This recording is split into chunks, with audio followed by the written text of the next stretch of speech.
Энэ хилцээр явж байгаа мэйдийг анх их хурлын чуулган дээр хилцээсэн хүний хувьд дээр нь энэ ардчилсан намаа сонгогдсон гишүүний хувьд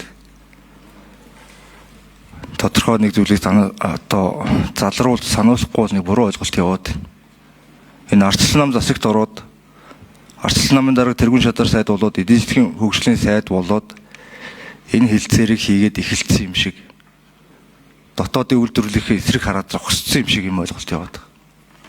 Энэ хилцээ яг одоогийн хилцэж байгаа хилцээ 2022 оноос хойш үргэлжилж байгаа.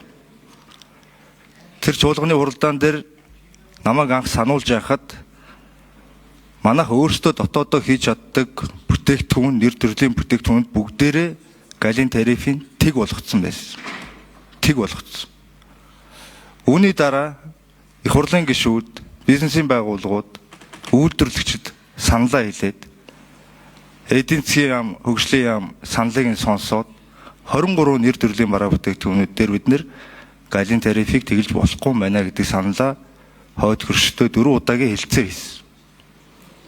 Ингээд 8-ыг нь хүлээж авах боломжгүй маань буцаас одоо үлдсэн дээр нь 40 хүртэл хувийн галын тариф тогтоосон. Өөрөөр хэлбэл манайх одоо сүү, өндөг, усундаа арх пив өөрсдөө хийж чаддаг бүтээгдэхүүнүүдээ хамгаалж авч үлдэж чадсан шүү. Хүний өрөнгөө хэлмээр байна. Энэ загнаад байгаа гişүүд.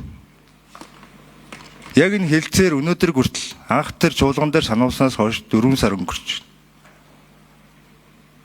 Ямар бүтээл санал гаргасан юм бэ? Ямар хэлцээ хийсэн юм бэ? Хэвлэлд гарч ирэл нэг зандраад байдаг, чагнаад байдаг, загнаад байдаг. Энийг бол хийж чадна шүү дээ бид нэр. Номхон тийм ээ ноолоход амар гэж. Энэ ноолоодоо өмнө нэг тийм улс төрийн оноо хайгаал хүмүүстэй нэг зодтолтод идэггүй учраас өнөөдрийг хүртлийн галтаа бүх сэдвийг өөр дээрээ аваад явж байна. Бид ардчилсан нам энэ хүний нэртэй хамт явж байгаа учраас тайлбар хэлхэн зүйтэй гэж бодож хэлж байгаа. Энэ өөрөөсөө очиод энэ хэлцээрийг хийя гэд гуугаад явсан хэлцээр юм хэлээ л дээ. Энийг нь сайнаар хэлцээ гэж харилцсан бие биенийг хэрэг ашиг хангая гэж ярилцах нь засгийн газар үүрэг болохоос биш. Тас хийтэл гэдэргээ хар зогсоод тэр нь арчилсан нам байгаад энэ хэнд ашигтай. Анх тэр тэг хувийн галын тариф тавьсан байсан хүмүүстэй яривал харин жинхэнэ бодиттой л алхам болно. Анх яагаад тэгэлсэн өөрсдөө хийж чаддаг байсан юмыг.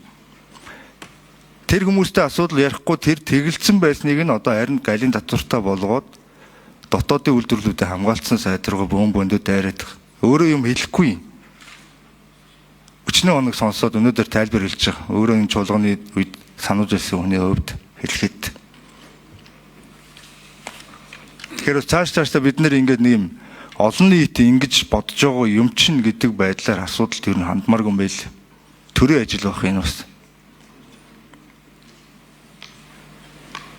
Энийг ер нь хүний өөрөнгөө анхаарья гэж хэлье.